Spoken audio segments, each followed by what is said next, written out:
Coucou mes belles. J'espère que vous allez bien. Je suis réveillée quand même depuis au moins 1 heure. Mais ma voix elle se réveille pas. Et ça fait 40 minutes au moins que je suis sur TikTok. Je suis obsédée de TikTok, je me rends compte. En fait c'est chiant parce que le matin quand je me réveille, j'ai les yeux comme ça et après ça va mieux. J'ai dormi dans mon lit, mes draps propres, toute sale. Franchement, quand j'ai quelqu'un dans ma vie, je prends l'habitude de dormir avec la personne, même si c'est difficile. Et quand...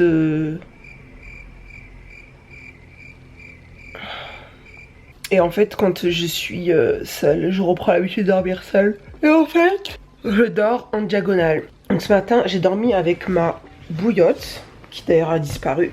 J'ai acheté une nouvelle bouillotte. Dedans, il y a la bouillotte. Je l'ai achetée chez Primark. J'ai dormi avec ça parce que j'avais froid. Et en fait, je suis vraiment en mode objectif, 0 chauffage. Genre, j'ai décidé que j'allumerai pas de chauffage cet hiver. Je fais la meuf.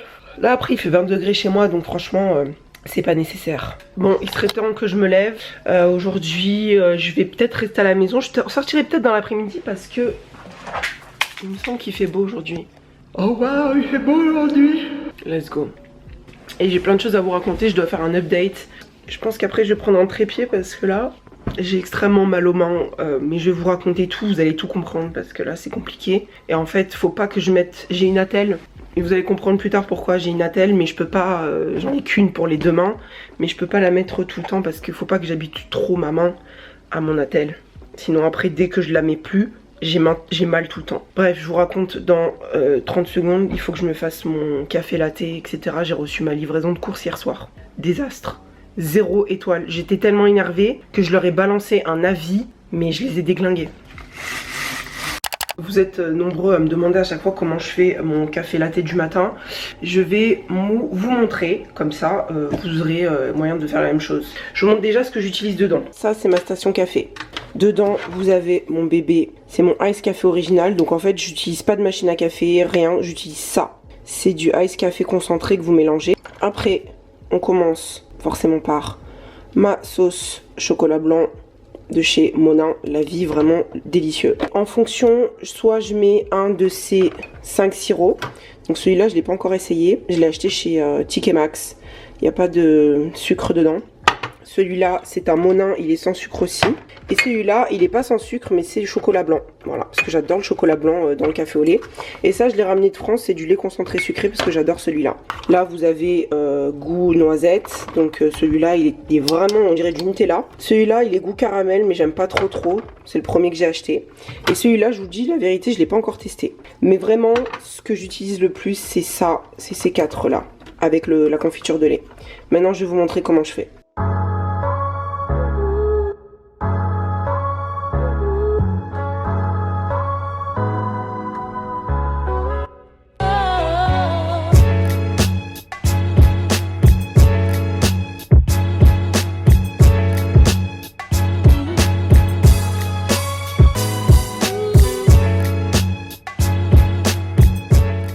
Et voilà le résultat. Ça m'avait beaucoup manqué. Ça doit faire au moins 2 semaines et demie, 3 semaines que je n'en bois plus. C'est très bon. Très bon.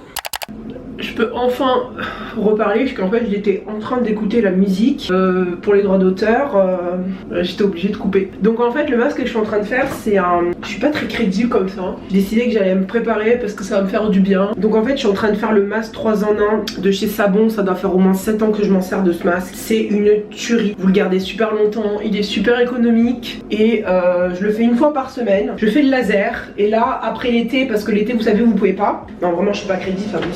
Je suis désolée, je peux pas donner des conseils quand je suis pas crédible. Donc je vous parlerai après parce que là je peux pas, je suis pas crédible. Vous voyez bien que là quand je vous parle vous me prenez pas au sérieux, donc c'est pas possible. Dis Siri, remets la musique. Ça y est, je suis prête. Je me suis préparée. I love it. Vamos. Oh, I'm feeling myself. Je me sens moi-même. Je vais mettre mes lunettes parce que j'ai vraiment envie de prendre un air sérieux parce que je vais vous faire vraiment un update sur ma vie quoi. Je vais mettre un t-shirt quand même parce que cette vidéo n'est pas pour mettre en avant mes atouts. Lunettes pour me rendre un peu plus sérieuse. Oh putain, par contre j'ai fait tomber mon beauty blender ici, donc foutu. Donc du coup mes belles, j'en profite maintenant pour m'asseoir. On va parler pendant quelques minutes de tout ce qui s'est passé dans ma vie, parce que je me vois pas revenir comme ça dans votre vie, dans votre quotidien. Alors je ne sais pas jusqu'à quand, mais je vais vraiment, je vous assure, essayer. Et je vais vous expliquer aussi la raison de tout ça, même si c'est pas une excuse, mais c'est une raison. Donc du coup j'ai décidé d'intituler cette vidéo Dieu donne ses plus durs combats à ses plus forts soldats. C'est une copine que je connais depuis très longtemps qui m'a dit ça aujourd'hui. Il y a très peu de gens qui savent sur cette terre tout ce que je vis dans ma vie, comme beaucoup de gens, comme beaucoup de personnes, pas plus à plaindre que d'autres. Là, parce qu'en fait, ce que je veux faire partager à travers cette vidéo, c'est que c'est dur, ça fait mal, on pleure, on souffre, il faut se relever en fait, parce qu'on n'est pas seul, et que j'ai décidé dans cette vidéo de vous parler de plein de choses. Je ne me mettrai pas en position de victime. Il faut savoir se plaindre, parce que les gens dans la vie d'aujourd'hui vous disent il y a la guerre, il y a ci, il y a ça, il faut pas se plaindre, nanana, t'as pas le droit, etc. Mais si, on a le droit de se plaindre. Être humain, ressentir des émotions, ressentir des choses, c'est la vie en fait. Donc on va commencer à partir du mois de février-mars, donc c'est à peu près vers là, il me semble que j'ai arrêté mes vidéos. Ce qui s'est passé en fait, je vous en parle très ouvertement parce que je veux vraiment qu'il y ait une parole, d'ailleurs, qui se libère d'année en année sur ça. J'ai remarqué que j'avais beaucoup de changements d'humeur, que j'avais beaucoup de déprime, que j'ai pris beaucoup de poids alors que je faisais attention, j'essayais de faire un régime, j'essayais de faire attention, etc. Et donc j'ai découvert que j'étais enceinte. Que suite à ça, j'ai arrêté cette grossesse parce que ce n'était pas une grossesse voulue, ce n'était pas, j'étais pas prête, et voilà, il s'est passé plein de choses. J'ai très mal vécu cette grossesse là, j'en ai pas du tout un bon souvenir. Je vous cache pas que pendant un moment c'était hors de question de me parler de gosse, c'était hors de question d'entendre un enfant pleurer. Je dis à ma mère, maman, tu n'auras jamais de petits enfants, ça n'arrivera pas. J'ai réussi à me sortir d'une relation avec quelqu'un pendant un an qui a été une relation très toxique. J'étais une des premières à dire que on ne change pas pour un homme, je n'ai jamais changé pour un homme, c'était la première fois de ma vie que j'ai changé pour un homme. Cette relation m'a clairement éteinte, elle m'a donné une leçon. J'ai eu beaucoup de colère, beaucoup de peine, j'ai mis beaucoup de temps à m'en remettre. Par rapport aux précédentes relations que j'ai eu la chance de vivre, où j'ai eu vraiment 2 relations longues par 2 personnes qui m'ont énormément aimé, j'ai eu beaucoup d'amour venant de ces personnes là. Avec le temps aujourd'hui, je me dis, il faut vraiment vivre de tout dans la vie pour se rendre compte. Je suis quelqu'un de base qui me lasse très vite, et en fait voilà, j'ai mis fin à cette relation, et c'était la première fois que je quittais quelqu'un que j'aimais encore. J'ai mis beaucoup de temps à m'en remettre, et aujourd'hui je suis remise à 100%, je suis fière de moi. Ça a été une leçon. Je pense que voilà, quand vous êtes avec quelqu'un qui vous aime mais qui sait pas comment vous aimer, c'est le feu quoi. Je vous ai parlé pendant un moment que je savais que j'allais rencontrer quelqu'un. Vers le mois de mai, j'arrêtais pas de vous dire ça en live sur Instagram, je sentais que j'allais rencontrer quelqu'un. C'est ce qui s'est passé, j'ai rencontré quelqu'un, j'ai rencontré mon âme sœur. Malheureusement, pas le bon moment, ça le sera peut-être jamais, on sait pas de quoi la vie sera faite. C'est quelqu'un que j'aime encore énormément, pour qui j'ai beaucoup d'amour, mais voilà, la vie fait que des fois, vous rencontrez votre âme sœur, c'est pas le bon moment, ça le sera jamais. Peut-être ça le sera dans 10 ans, peut-être dans 15 ans, peut-être jamais, peut-être dans 6 mois, on sait pas. Ça a été une courte relation de très bons moments. C'est vrai que j'en ai beaucoup souffert, et j'en souffre encore un petit peu aujourd'hui, je vais pas vous mentir, parce qu'en fait, comme j'expliquais, c'est que quand vous avez une relation où il y a autant d'amour, autant de compatibilité, autant de points communs, ce que j'ai eu, c'est que je suis sur un deuil d'amour, d'amitié. J'avais vraiment rencontré mon meilleur ami, mon meilleur pote, mon confident et mon mec. D'un coup, j'ai tout perdu, et ça m'a fait beaucoup de mal. Voilà, comme on dit, on est seul, on meurt seul. Ma seule meilleure amie, ma seule alliée, c'est moi et ma mère, qu'avec ma mère on fait qu'un. Donc je suis en processus, je pourrais avoir quelqu'un d'autre, mais non, je suis pas prête. Et je pense que les hommes le sentent aussi, parce que l'approche est différente quoi. Niveau professionnel, je vais me redresser un peu quand même, un peu de tenue. Ça a été la merde, c'est pas grave. Vous savez que j'étais dans cette société depuis un an, pardon. J'ai eu des super bons moments. J'ai vécu dans un premier poste, j'aimais pas tellement parce que ça me correspondait pas vraiment, même si j'avais une super équipe. J'ai décidé de transitionner dans quelque chose que je savais mieux faire, mais ça a été la plus grave erreur. Travailler avec des hommes, c'est un peu compliqué en fait, parce que vous êtes toujours face au fait que vous êtes une femme, et que la femme est le sexe inférieur pour tous les hommes, et que c'est compliqué. Il y a du bon, il y a du mauvais, de ma faute à moi, des fautes de l'autre côté. Il y a des choses que j'ai acceptées, que j'aurais pas dû accepter, qui sont très graves. Aujourd'hui, que je regrette, non, parce que tout est une leçon dans la vie. Voilà, par rapport à ça. Aujourd'hui, j'ai arrêté de travailler. Suite à ça, j'ai voulu me reconvertir dans autre chose, donc j'ai continué mon parcours en fait. J'ai commencé un travail malheureusement qui n'était pas du tout compatible avec ce que je peux faire. Donc vous savez qu'il y a 4 ans on m'a découvert le syndrome du canal carpien, qui est une maladie clairement de vieux quoi. C'est une maladie qui arrive beaucoup aux coiffeurs. C'est en gros, pour la faire rapide, mes nerfs moteurs de mes mains conduisent mal le sang dans mes mains, donc j'ai beaucoup de fourmillements. Actuellement ça m'arrive encore un petit peu moins parce que j'ai arrêté de forcer sur mes mains, mais là entre les allers-retours que je fais en France, le fait de porter mes bagages, porter les courses, porter plein de choses, les choses du quotidien quoi, c'est un peu compliqué. Donc j'ai des attelles à mettre, faut pas que non plus que mon corps s'habitue à ça. Donc on m'a proposé l'opération, mais à la fois en fait je suis jeune et ça peut empiéter sur la motricité de mes mains que je ne souhaite pas perdre, donc je me dis est-ce que c'est peut-être pas mieux de souffrir. J'ai un peu pris comme un échec et puis après avec le temps en réfléchissant je me dis c'est encore une leçon de plus. Je l'ai pris comme un échec parce que je pensais que j'allais repartir sur une dynamique. Alors je vous cache pas que le métier en soi n'était pas du tout ce que j'aurais souhaité faire, ça me plaisait pas vraiment, mais ça reste un job, ça reste un gagne-pain, ça me permettait de payer mon loyer, ça me permet de payer mes trucs.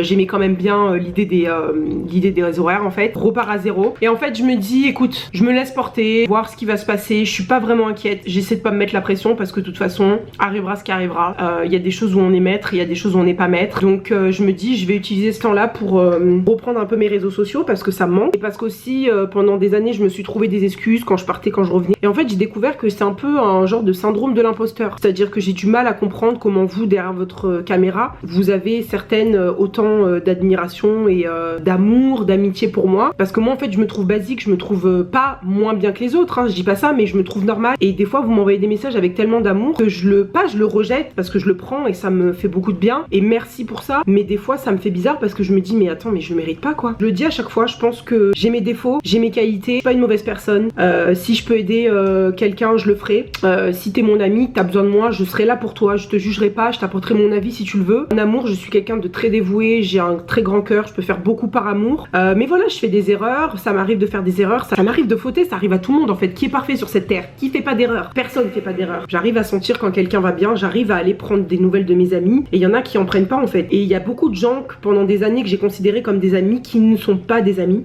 qui ne le seront jamais et qui ne l'ont jamais été. Et vraiment une année je vous jure où il y a beaucoup de remises en question, encore une fois beaucoup de changements, et c'est pas grave parce que j'ai vécu des choses beaucoup plus difficiles et quand je vous dis que j'ai intitulé cette vidéo comme ça, c'est parce que la seule personne sur cette terre que j'autoriserai à un jour me dire arrête de te plaindre, ça sera ma mère, parce que c'est la seule personne sur cette terre qui connaît toute ma vie. Ma vie aujourd'hui c'est rendre fière ma mère parce que tous les sacrifices qu'elle a fait, ma mère je suis désolée, ma mère c'est une warrior, c'est une battante, ça pourrait d'ailleurs être un super sujet de podcast, que je vais terminer sur ce sujet là, le podcast. Vous êtes nombreux à me dire alors quand est-ce que ça sort, quand est-ce que ça sort, j'ai mis beaucoup de temps à le sortir parce que je suis très perfectionniste, je fais des choses, après j'ai peur que ça vous plaise pas, j'ai peur de le faire et en fait à la fin je me dis t'es quoi, fuck off, si ça plaît pas aux gens, ça plaît pas aux gens, c'est pas grave, j'essaierai autre chose, mais faut que j'essaie. Donc ma vie, écoutez, venant de quelqu'un de l'extérieur, vous direz elle est maudite, elle est possédée.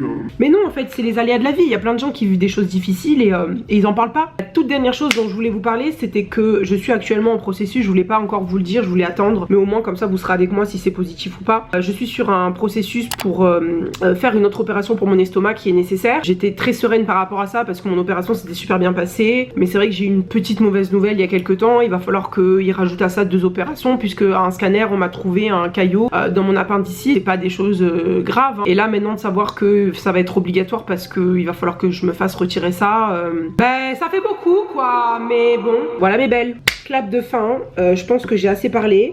D'autres choses dont je voulais vous parler et surtout vous montrer. Tout ça, ah bah voilà, vous voyez ça même plus, ça tient même plus. Ça tient même plus parce qu'en fait j'ai trop de choses, j'ai trop d'habits. Donc là il faut que je me tienne à ne plus acheter d'habits tant que je n'ai pas vidé mon dressing. Sur consommation quoi. Pour les personnes qui habitent en Angleterre, vous mettre mon Vinted anglais parce que malheureusement je pourrais pas le faire en France. Alors en France ça avait super bien marché et la plupart des choses que je vais vous vendre là c'est vraiment des trucs qui sont neufs, qui j'ai porté peut-être une fois. Il y aura plein de choses mais belles, des trucs un peu plus vintage, il y aura un peu de la déco aussi parce que mon appartement là, franchement il me faudrait limite un château quoi. Ah mais oui, faut que je vous parle de ça mes belles. Donc vous savez que moi je fais plein de projets, des fois ça se passe, des fois ça se passe pas, mais moi j'ai un petit peu un côté rêveuse et j'aime bien. Donc j'ai décidé avec la situation actuelle à Londres de me faire un petit projet dans ma tête. Donc j'ai un projet avec des amis, donc ça comme je vous l'ai dit je peux pas encore vous en parler parce que je préfère encore le garder pour moi pour l'instant. J'ai un projet en fait qui va sûrement se passer du côté de Paris. Ce qui va se passer c'est que dans sûrement 1 à 2 ans je vais sûrement retourner vivre en France. Je vous ai toujours dit que je me verrai jamais retourner dans le sud de la France parce que j'ai pas envie de retourner dans le sud de la France. Je ne retournerai jamais vivre à Paris. Je veux être proche de Paris et proche de mes amis. Alors j'ai beaucoup d'amis entre Paris, Lille, toute cette zone là. Je veux avoir un endroit où je suis entre Londres et pas loin de Paris. Et en fait je me dis le milieu c'est le haut de France là, cette zone genre Lille, Strasbourg, si je suis bonne en géographie. Toute cette zone en fait, je sais, Strasbourg, il me semble que c'est... Je suis tellement nulle en géographie, c'est la honte. À ma trentaine, j'aimerais bien être propriétaire. Donc pour moi aujourd'hui, c'est vraiment célibat à fond. J'ai pas envie de rencontrer quelqu'un parce que sinon ça risque de me bloquer à rester ici. Mais j'aimerais bien dans 1 an à 2 ans, peut-être retourner vivre en France. Dès que j'aurai obtenu mon résident, mon statut de résident anglais qui me permet de quitter pendant 5 ans le pays, j'irai peut-être... Ouais, j'irai peut-être vivre en France. Dans le nord de la France. Voilà. Mais c'est un projet que j'ai, donc il faut quand même que je commence à me débarrasser de pas mal de choses ici parce que 1 an, 2 ans, ça passe très vite. Big up parce que je sais qu'elle va regarder cette vidéo. Leïla me dit depuis des années, mais meuf, viens à Lille, viens me rejoindre à Lille. Je me disais, mais non, avec tout, nanana. Et en fait, j'ai pas peur. Je vous jure, quand vous venez, mes belles, quand vous venez vivre à Londres, vous pouvez aller vivre partout dans le monde. Je vous jure que si vous avez affronté Londres, vous pouvez affronter tout. Je peux même aller vivre à Zanzibar, je peux aller vivre n'importe où. Je peux tout vivre. J'ai peur de rien. Donc ça sera une nouvelle aventure et je suis déjà excitée. Et même si ça se fait pas, je suis déjà excitée. J'ai acheté ça, j'avais vu ça sur TikTok en fait. Je l'ai acheté chez Act, ça coûte 10 balles. Et en plus, vous savez quoi, je suis dégoûtée. Vraiment dégoûtée qu'il n'y ait pas d'action en Angleterre. C'est qu'ils l'ont en version banc. Donc j'ai acheté c'est une box en fait en genre de, vous savez, les fauteuils un peu en... Je sais pas comment on dit mes belles. Et ça, par-dessus. Damn girl. Attends, c'est... Hey. Attends, est-ce que ça soulève mon poids? Damn! Look at this! Wow! Ça supporte 80 kilos. La journée vient de se terminer, mais je voulais vraiment commencer par vous faire un update. En tout cas, mes belles, comme d'hab, ne vous inquiétez pas, moi je vous oublie pas. Merci d'être toujours là, merci de me soutenir, merci de m'aimer comme je suis et de pas me juger et d'être des super belles, quoi. Je vous adore. Vous savez que quand je dis mes belles, c'est autant filles que garçons, mais j'ai beaucoup de chance de vous avoir. Donc, je suis en train de m'appuyer, effectivement. Personne âgée, et ça me fait très mal au poignet. Donc je vous embrasse, je vous aime très fort. Et comme d'habitude, ne vous inquiétez pas, je ne vous oublie pas. Et je vous dis à bientôt mes belles. Mouah.